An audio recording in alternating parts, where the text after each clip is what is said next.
أعوذ بالله من الشيطان الرجيم. بسم الله الرحمن الرحيم. الحمد لله الذي أنزل على عبده الكتاب ولم يجعل له عوجا قيما لينذر بأسا شديدا من لدنه ويبشر المؤمنين الذين يعملون الصالحات أن لهم أجرا حسنا ماكثين فيه أبدا وينذر الذين قالوا اتخذ الله ولدا ما لهم به من علم ولا لآبائهم كبرت كلمة تخرج من أفواههم إن يقولون إلا كذبا فلعلك باخع نفسك على آثارهم إن لم يؤمنوا بهذا الحديث أسفا إنا جعلنا ما على الأرض زينة لها لنبلوهم أيهم أحسن عملا وإنا لجاعلون ما عليها صعيدا جرزا أم حسبت أن أصحاب الكهف والرقيم كانوا من آياتنا عجبا إذ أوى الفتية إلى الكهف فقالوا ربنا آتنا من لدنك رحمة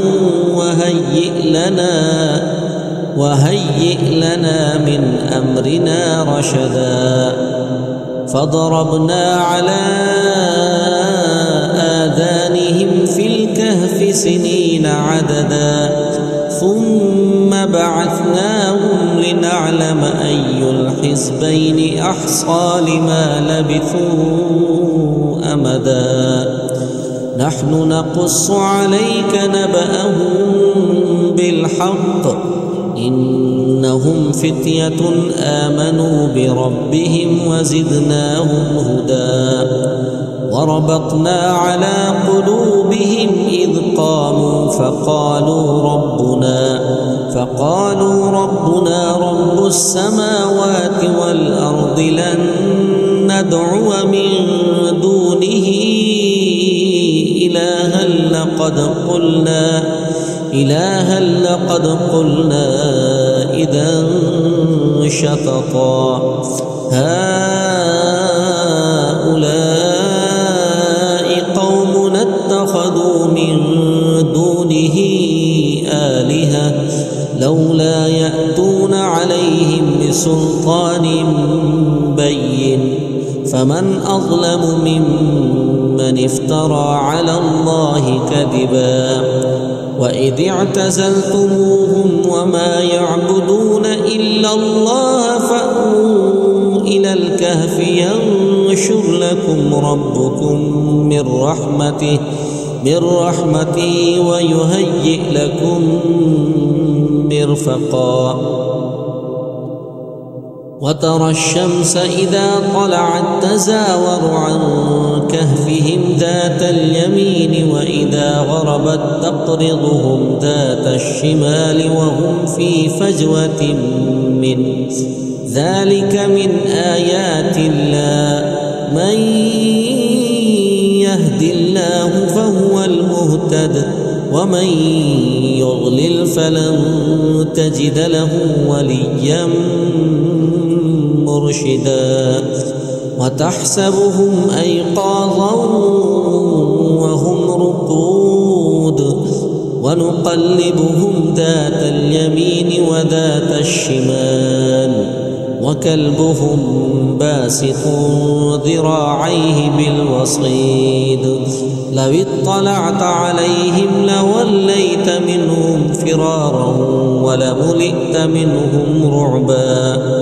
وكذلك بعثناهم ليتساءلوا بينهم قال قائل منهم كم لبثتم قالوا لبثنا يوما أو بعض يوم قالوا ربكم أعلم بما لبثتم فابعثوا أحدكم ببرقكم هذه إلى المدينة فلينظر أيها أزكى طعاما فليأتكم برزق منه وليتلطف ولا يشعرن بكم أحدا إنهم إن يظهروا عليكم يرجموكم أو يعيدوكم في ملتهم ولن تفلحوا إذا أبدا. وكذلك أعثرنا عليهم ليعلموا أن وعد الله حق وأن الساعة لا ريب فيها إذ يتنازعون بينهم أمرهم فقالوا ابنوا عليهم بنيانا ربهم أعلم بهم قال الذين غلبوا على أمرهم لنتخذن عليهم مسجدا سيقولون ثلاثة رابعهم كلبهم ويقولون خمسة سادسهم كلبهم رجما بالغيب ويقولون سبعة وثامنهم كلبهم قل ربي أعلم بعدتهم ما يعلمهم إلا قليل فلا تمار فيهم إلا مراء ظاهرا ولا تستفت فيهم منهم أحدا ولا تقولن لشيء إني فاعل ذلك غدا إلا أن يشاء الله واذكر ربك إذا نسيت وقل عسى أن يهديني ربي لأقرب من هذا رشدا ولبثوا في كهفهم 300 سنين وازدادوا 9 قل الله أعلم بما لبثوا له غيب السماوات والأرض أبصر به وأسمع ما لهم من دونه من ولي ولا يشرك في حكمه أحدا واتل ما أوحي إليك من كتاب ربك لا مبدل لكلماته ولن تجد من دونه ملتحدا واصبر نفسك مع الذين يدعون ربهم بالغداة والعشي يريدون وجهه ولا تعد عيناك عنهم تريد زينة الحياة الدنيا ولا تطع من أغفلنا قلبه عن ذكرنا واتبع هواه وكان أمره فرطا وقل الحق من ربكم فمن شاء فليؤمن ومن شاء فليكفر إنا أعتدنا للظالمين نارا حاط بهم سرادقها وإن يستغيثوا يغاثوا بماء كالمهل يشوي الوجوه بئس الشراب وساءت مرتفقا إن الذين آمنوا وعملوا الصالحات إنا لا نضيع أجر من أحسن عملا أولئك لهم جنات عدن تجري من تحتهم الأنهار من تحتهم الأنهار يحلون فيها من أساور من ذهب ويلبسون ثيابا خضرا من سندس واستبرق متكئين فيها على الأرائك نعم الثواب وحسنت مرتفقا. واضرب لهم مثل الرجلين جعلنا لأحدهما جنتين من أعناب وحففناهما بنخل وجعلنا بينهما زرعا كلتا الجنتين آتت أكلها ولم تظلم منه شيئا وفجرنا خلالهما نهرا وكان له ثمر فقال لصاحبه وهو يحاوره أنا أكثر منك مالا وأعز نفرا. ودخل جنته وهو ظالم لنفسه قال ما أظن أن تبيد هذه أبدا وما أظن الساعة قائمة ولئن رددت إلى ربي لأجدن خيرا منها منقلبا. قال له صاحبه وهو يحاوره أكفرت بالذي خلقك من تراب ثم من نطفة ثم سواك رجلا لكن هو الله ربي ولا أشرك بربي أحدا. ولولا إذ دخلت جنتك قلت ما شاء الله لا قوة إلا بالله إن ترني أنا أقل منك مالا وولدا فعسى ربي أن يؤتيني خيرا من جنتك ويرسل عليها حسبانا من السماء فتصبح صعيدا زلقا أو يصبح ماؤها غورا فلن تستطيع له طلبا. وأحيط بثمره فأصبح يقلب كفيه على ما أنفق فيها وهي خاوية على عروشها ويقول يا ليتني لم أشرك بربي أحدا ولم تكن له فئة ينصرونه من دون الله وما كان منتصرا. هنالك الولاية لله الحق هو خير ثوابا وخير عقبا. واضرب لهم مثل الحياة الدنيا كماء أنزلناه من السماء فاختلط به نبات الأرض فأصبح هشيما تذروه الرياح وكان الله على كل شيء مقتدرا. المال والبنون زينة الحياة الدنيا والباقيات الصالحات خير عند ربك ثوابا وخير أملا.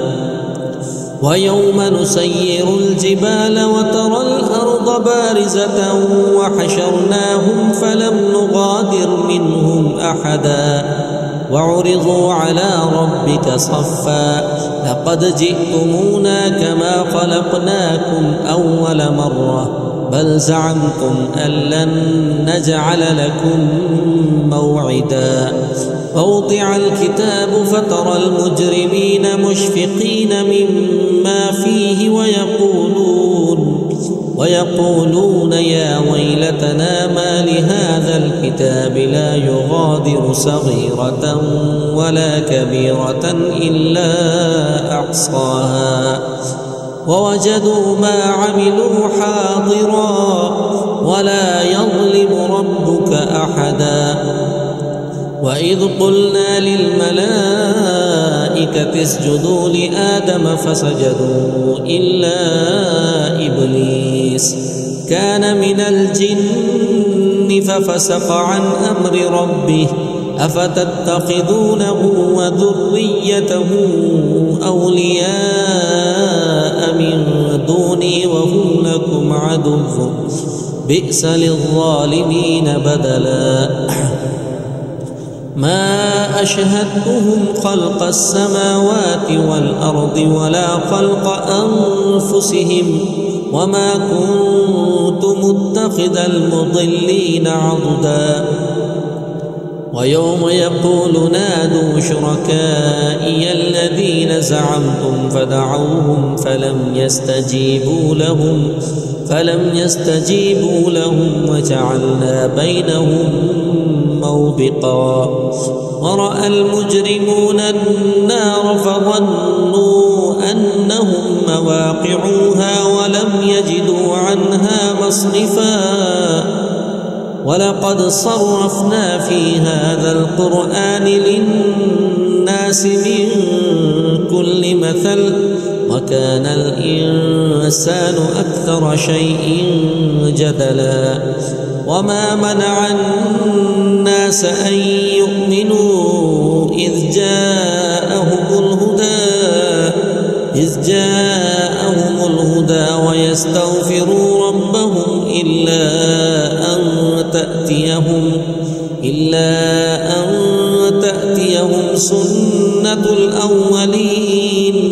سنة الأولين أو يأتيهم العذاب قبلا وما نرسل المرسلين إلا مبشرين ومنذرين ويجادل الذين كفروا بالباطل ليدحضوا به الحق واتخذوا آياتي وما أنذروا هزوا ومن أظلم ممن ذكر بآيات ربه فأعرض عنها ونسي ما قدمت يداه إنا جعلنا على قلوبهم أكنة أن يفقهوا وفي آذانهم وقرا وإن تدعهم إلى الهدى فلن يهتدوا إذا أبدا وربك الغفور ذو الرحمة لو يؤاخذهم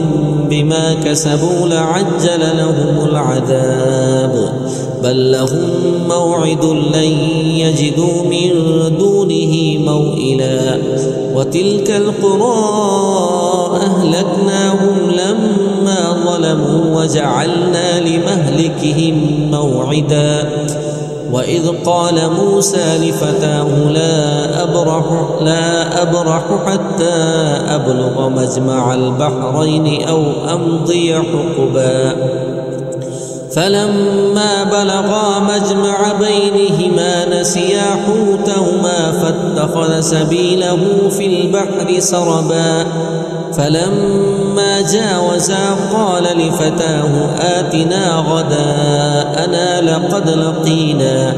لقد لقينا من سفرنا هذا نصبا قال أرأيت إذ أوينا إلى الصخرة فإني نسيت الحوت وما أنسانيه إلا الشيطان أن أذكره واتخذ سبيله في البحر عجبا قال ذلك ما كنا نبغي فارتد على آثارهما قصصا فوجدا عبدا من عبادنا آتيناه رحمة من عندنا وعلمناه من لدنا علما قال له موسى هل أتبعك على أن تعلمني مما علمت رشدا قال إنك لن تستطيع معي صبرا وكيف تصبر على ما لم تحط به خبرا قال ستجدني إن شاء الله صابرا ولا أعصي لك أمرا. قال فإن اتبعتني فلا تسألني عن شيء حتى أحدث لك منه ذكرا. فانطلقا حتى إذا ركبا في السفينة خرقها قال أخرقتها لتغرق أهلها لقد جئت شيئا إمرا. قال ألم أقل إنك لن تستطيع معي صبرا. قال لا تؤاخذني بما نسيت ولا ترهقني من أمري عسرا. فانطلقا حتى إذا لقيا غلاما فقتله قال أقتلت نفسا زكية بغير نفس لقد جئت شيئا نكرا. قال ألم أقل لك إنك لن تستطيع معي صبرا. قال إن سألتك عن شيء بعدها فلا تصاحبني قد بلغت من لدني عذرا. فانطلقا حتى إذا أتيا أهل قرية استطعما أهلها فأبوا أن يضيفوهما فوجدا فيها جدارا يريد أن ينقض فأقامه. قال لو شئت لاتخذت عليه أجرا. قال هذا فراق بيني وبينك سأنبئك بتأويل ما لم تستطع عليه صبرا. أما السفينة فكانت لمساكين يعملون في البحر فأردت أن أعيبها وكان وراءهم ملك يأخذ كل سفينة غصبا. وأما الغلام فكان أبواه مؤمنين فخشينا أن يرهقهما طغيانا وكفرا فأردنا أن يبدلهما ربهما خيرا منه زكاة وأقرب رحما.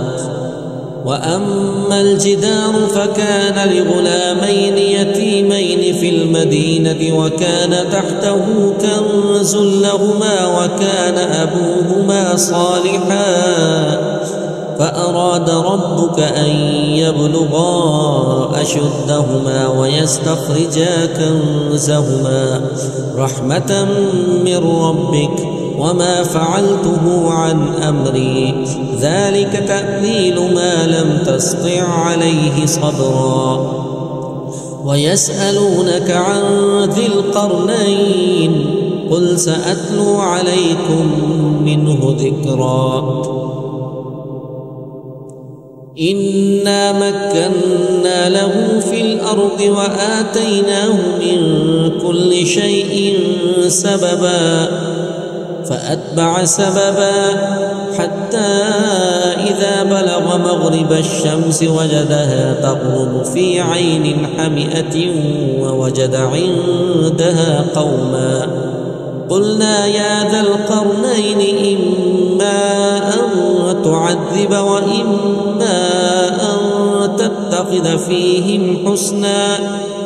قال أما من ظلم فسوف نعذبه ثم يرد إلى ربه فيعذبه عذابا نكرا. وأما من آمن وعمل صالحا فله جزاء الحسنى وسنقول له من أمرنا يسرا. ثم أتبع سببا حتى إذا بلغ مطلع الشمس وجدها تطلع على قوم لم نجعل لهم من دونها سترا. كذلك وقد أحطنا بما لديه كبرا. ثم أتبع سببا حتى إذا بلغ بين السدين وجد من دونهما قوما لا يكادون يفقهون قولا. قالوا يا ذا القرنين إن يأجوج ومأجوج مفسدون في الأرض فهل نجعل لك فرجا على أن تجعل بيننا وبينهم سدا. قال ما مكني في ربي خير فأعينوني بقوة أجعل بينكم وبينهم ردما. آتوني زبر الحديد حتى إذا ساوى بين الصدفين قال انفخوا حتى إذا جعله نارا قال آتوني أفرغ عليه قطرا. فما استطاعوا أن يظهروه وما استطاعوا له نقبا. قال هذا رحمة من ربي فإذا جاء وعد ربي جعله دكا وكان وعد ربي حقا. وتركنا بعضهم يومئذ يموج في بعض ونفخ في الصور فجمعناهم جمعا. وعرضنا جهنم يومئذ للكافرين عرضا. الذين كانت أعينهم في غطاء عن ذكري وكانوا لا يستطيعون سمعا. أفحسب الذين كفروا أن يتخذوا عبادي من دوني أولياء إنا أعتدنا جهنم للكافرين نزلا. قل هل ننبئكم بالأخسرين أعمالا الذين ضل سعيهم في الحياة الدنيا وهم يحسبون أنهم يحسنون صنعا. أولئك الذين كفروا بآيات ربهم ولقائه فحبطت أعمالهم فلا نقيم لهم يوم القيامة وزنا. ذلك جزاؤهم جهنم بما كفروا واتخذوا آياتي ورسلي هزوا. إن الذين آمنوا وعملوا الصالحات كانت لهم جنات الفردوس نزلا خالدين فيها لا يبغون عنها حولا. قل لو كان البحر مدادا لكلمات ربي لنفد البحر قبل أن تنفد كلمات ربي ولو جئنا بمثله مددا. قل إنما أنا بشر مثلكم يوحى إلي أنما إلهكم إله واحد. فمن كان يرجو لقاء ربه فليعمل عملا